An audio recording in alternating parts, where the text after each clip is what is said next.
What's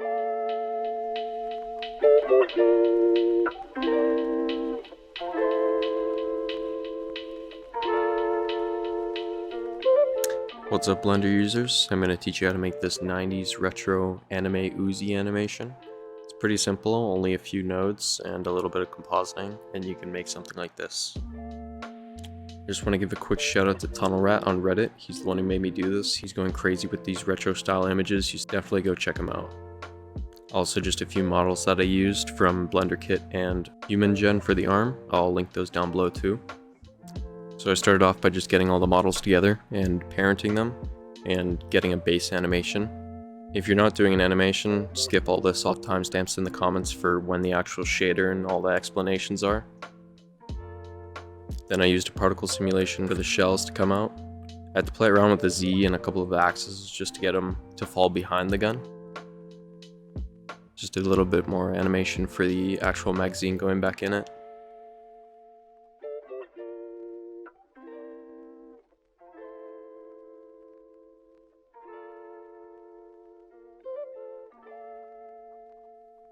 So here's the shader nodes. It's only actually 3 nodes.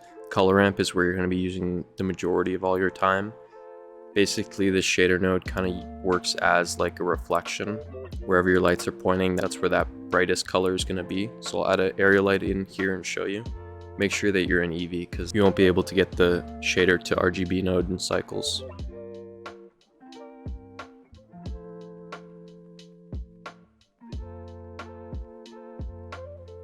So as you can see right here, we have a low poly Suzanne and it's not really working. So we're going to want to add a subdivision.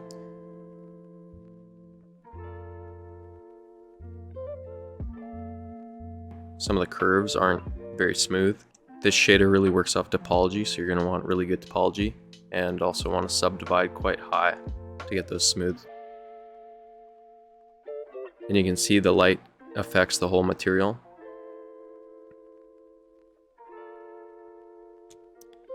So this is where you're going to change all the colors in here. You can change the hue of these to whatever you want and just make different materials for different objects.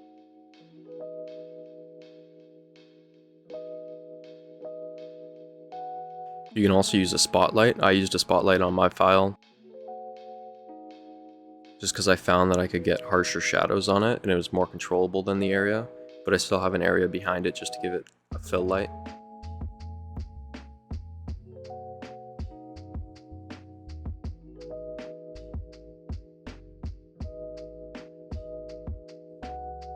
So after playing around with the shader a bit, this is what I came up with.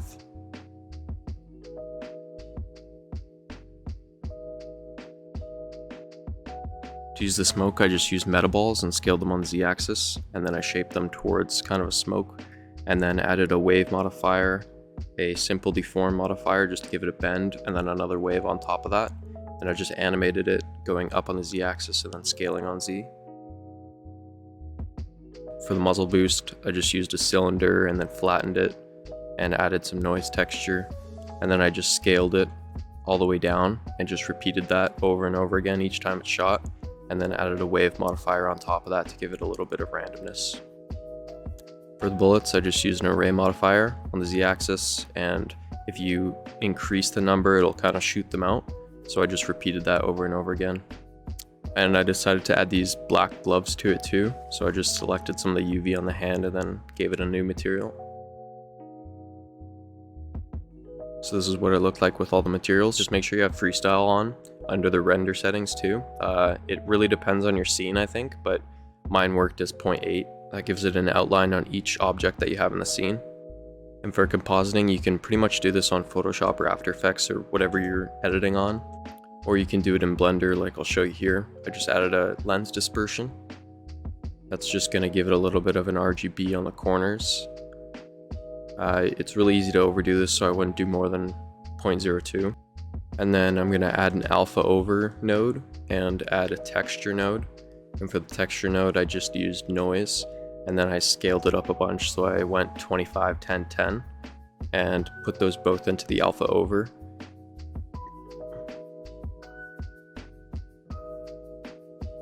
Just make sure your factor is down really low. When you first plug it in, it might look really white like this, so just turn it down to 0.01 or 0.02. And then for the muzzle flash, just because it's red, I just added a little bit of saturation and then a brightness and contrast over top of that just to flatten out the noise a bit. So this is what it looks like in After Effects after I added a bit more contrast. I figured that after the fact after it was already rendered, so I kind of had to do it in After Effects, but again, you can do it all in Blender. So hopefully you guys were able to follow the tutorial. If you have any questions, just put it in the comments and I'll try and answer them. Again, check out TunnelRat in the description, and I hope you guys enjoyed it.